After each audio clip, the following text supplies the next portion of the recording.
Yeah. Iranians have decided not to participate in Egypt.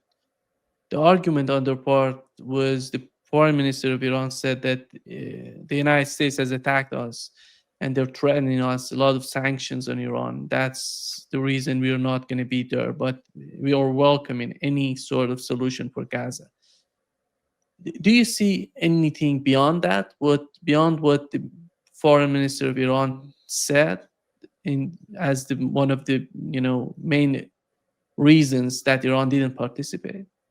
I think there's a security reason, given the role of the U.S. in assassinating Iran's top leaders, given the role of Israel in assassinating Iranians, putting yourself in a country like Egypt that may not be able to provide security, given that Israel attacked the Hamas negotiating team inside Qatar, it would have been absurd to enter a scenario like that. And also given Egypt's coordination with Israeli intelligence and Israeli security, given the amount of Mossad penetration in Egyptian society, I think it would have been a huge risk.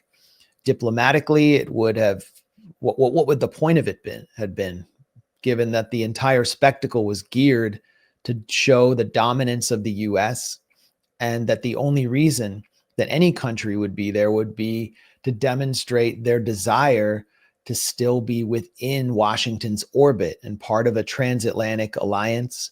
All the Arab states that were there depend on US aid, with especially Egypt. So Iran continued to demonstrate its independence from these hollow spectacles and from the unipolar vision that Washington seeks to project on the world by basically staying home. And that, I think, was the rational move. And I think that'll become clearer in the coming weeks as Trump refuses to exert leverage to actually make peace. And war begins to creep to Iran's doorstep, courtesy of Israel and Netanyahu. The main issue with Gaza is you know their right to decide about their future. But that wasn't mentioned. That was not mentioned in the peace plan, in the so-called peace plan. There, the point number 19, it mentions that the United States considers the desire of Palestinians to have a state. Nothing more than that. What is that the issue? Why have they decided to agree with the United States if there is no mention of the Palestinian state in that document? I mean, Trump didn't even mention Palestinians in his Knesset speech. He didn't say, they've suffered enormously and you need to consider them as a people, like just as humans. He didn't say anything like that in the Knesset. They didn't exist. And then Mahmoud Abbas, what was the purpose of him being in Sharm el Sheikh? I mean, his presence was completely diminished. And behind the scenes, he and the Palestinian Authority have been lobbying against the release of Marwan Barghouti, who would be the most unifying figure who Hamas has sought to release, even though he is not someone who has been friendly to or a member of Hamas, because he's a unifying figure with street credibility that transcends the factionalism of Palestinian politics, who could emerge as a figure to lead a unity government towards a kind of Palestinian state. So Abbas is participating with Israel and Trump in undermining this process just to maintain his gilded prison in Ramallah, the 5-star occupation. As far as the Palestinians, I mean, the issues of occupation and colonization were never addressed by Trump or by anyone in this entire charade. All that took place was a relief, a welcome relief to the killing and the release of 2,000 Palestinians, including 1,700 who were kidnapped by Israel inside the Gaza Strip since October 7th. And this may have been the best deal that could have been taken under the circumstances, given the preponderance of power that Israel has over the Western powers. But it doesn't address anything and doesn't move any closer towards a Palestinian state. So, I mean, we're set for more conflict. Max, you wrote a piece. I'm not talking about you, your team, and your team wrote a piece on the Gray Zone News about the secret Israeli base being hit by Iranian strike during the 12-day war. And what do we know about what has happened in those days, considering this case? Well, this was a report by Jack Paulson, who is an independent reporter who has emerged from the tech industry to expose the role of tech in collaborating with the military, the intelligence services, and with Israel, particularly Israel's Unit 8200, and has produced some of the most indispensable work on that subject over the past several years since he quit his job at Google, and Wyatt Reed, who's my colleague at the Gray Zone. And what they did was they managed to geolocate Site 81, which is a hyper secretive de facto Israeli military base that provides command and control to the military intelligence apparatus of Israel. And it is nestled within the Hakiria complex, which is a large tower in North Tel Aviv off Menachem Begin Boulevard, right near the Azrieli shopping mall and Azrieli complex. And it surrounded itself by a series of residential towers, as well as the Israeli Air Force headquarters.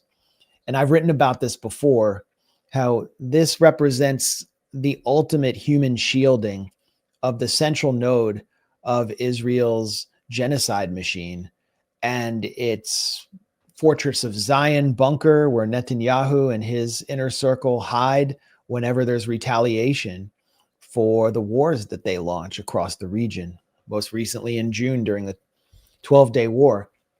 So on June 13th, in the midst of the 12-day war, targets near Hakiria were hit. One of them was the North Tower of the Da Vinci apartment complex, which is a residential tower built next to Hakiria, and it's just south of the Kanarit Israeli Air Force towers.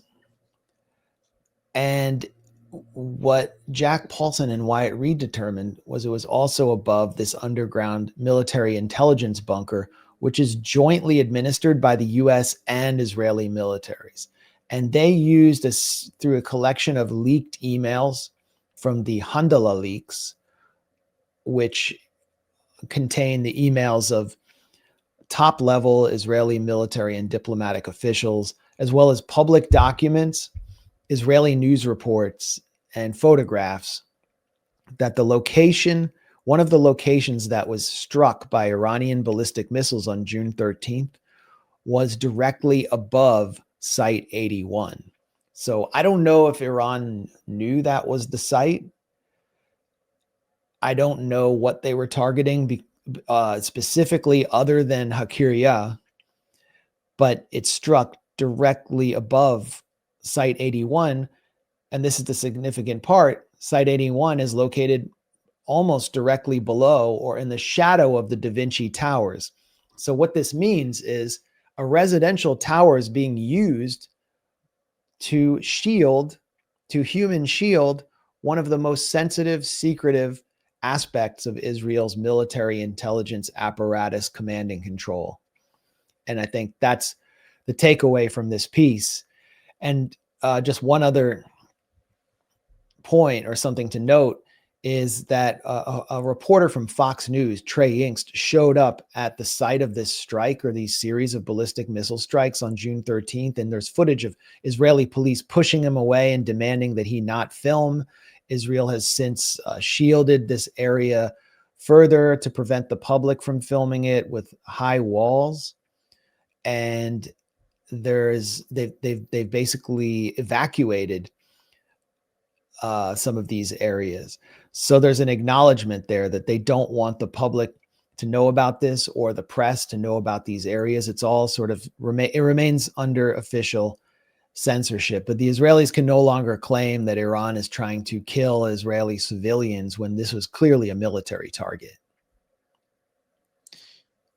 What's the understanding on the part of the Israeli officials when it comes to new attacks on Iran? Do they have any sort of assessment internally that what would be the main objective if they can achieve that? And what would be the outcome for Israel in terms of the new missiles coming into Israel and maybe destroying other sites, military and intelligence sites? I haven't been able to parse through the comments by Israeli officials to understand what they expect to achieve. It appears to me that there's still a delusional thinking among the Israeli political leadership that regime change can be achieved in Iran. And this is something we've also reported on.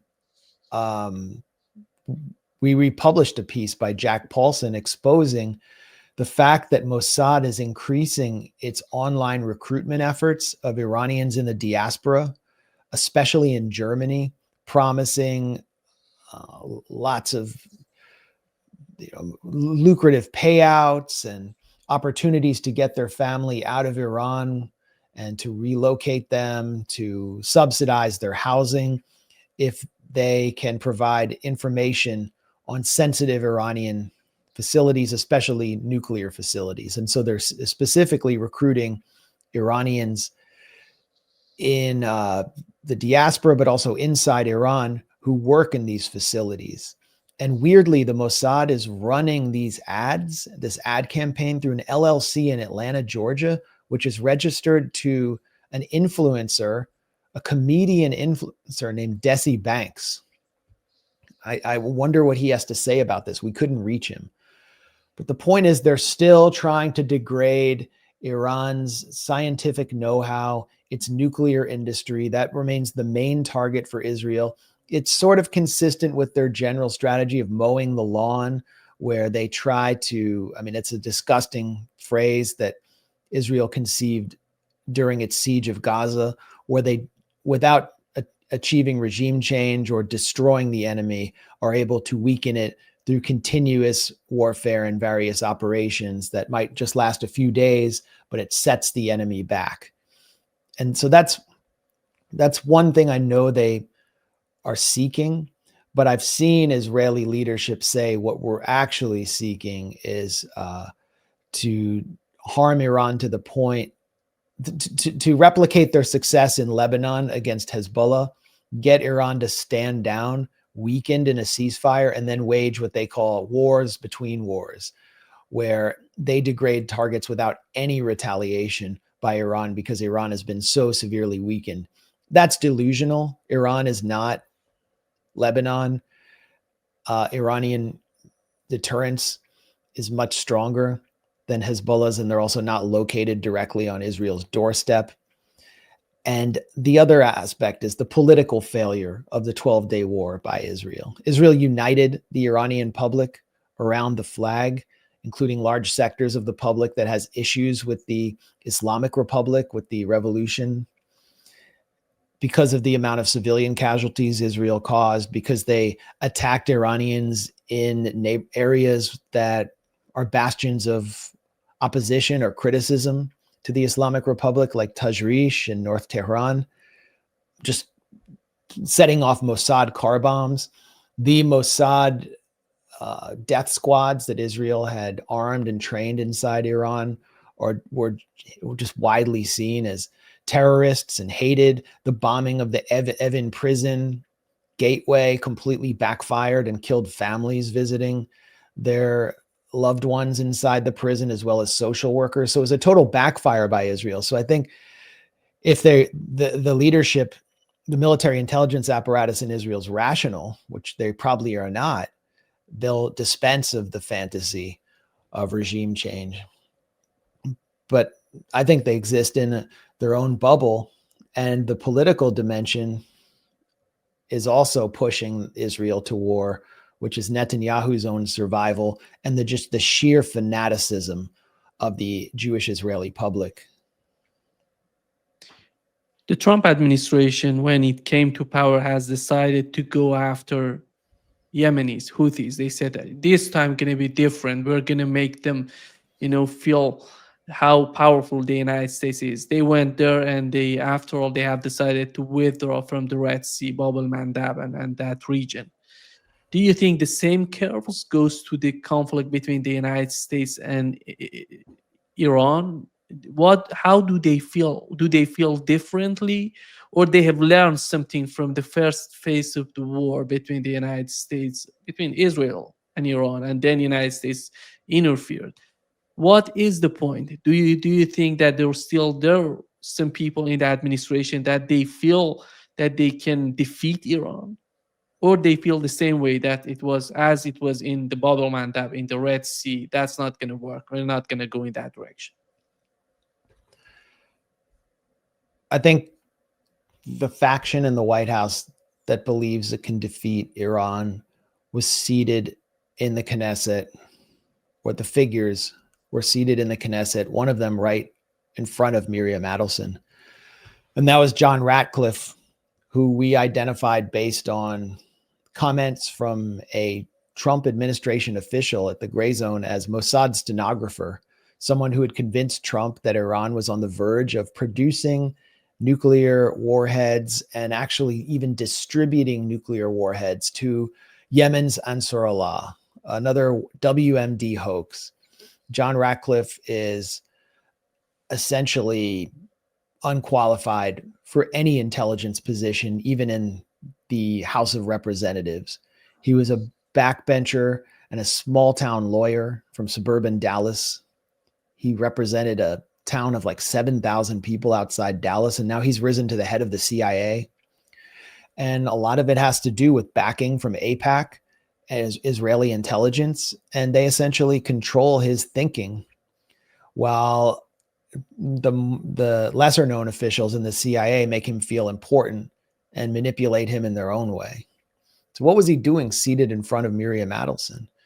It was because he's so friendly and so close with the Israelis and played such a seminal role in getting to the point where Israel felt like it could start a war unprovoked against Iran, and that the US would rescue it from the consequences of the war it launched but could not finish. And there are other figures in the administration. The former CENTCOM chief, Michael Kurilla, was another figure that Israel loved. They called him Israel's favorite general. And it's shocking that a foreign country can have that much influence over the top U.S. military brass, that they could even say that publicly. His replacement, I think his name is Bradley Cooper. He's I can't discern any difference between him and Kurilla. Pete Hegseth, he'll do whatever Donald Trump wants. He's just a Trump loyalist, and he's more concerned with humiliating woke generals for being fat and gay than he is with actual, geopolitics. He's basically a Trump loyalist. Then you have Trump who's erratic, J.D. Vance, who said he's against war with Iran, and the American public, which is dead set against the war, including most of MAGA except for Fox News viewers over age 55, because Fox News has become a straight up vehicle for Israel. I think with all of these factions, it's politically perilous for Donald Trump to simply green light another Israeli war. And after this peace spectacle, I think it sets the clock back on an Israeli war.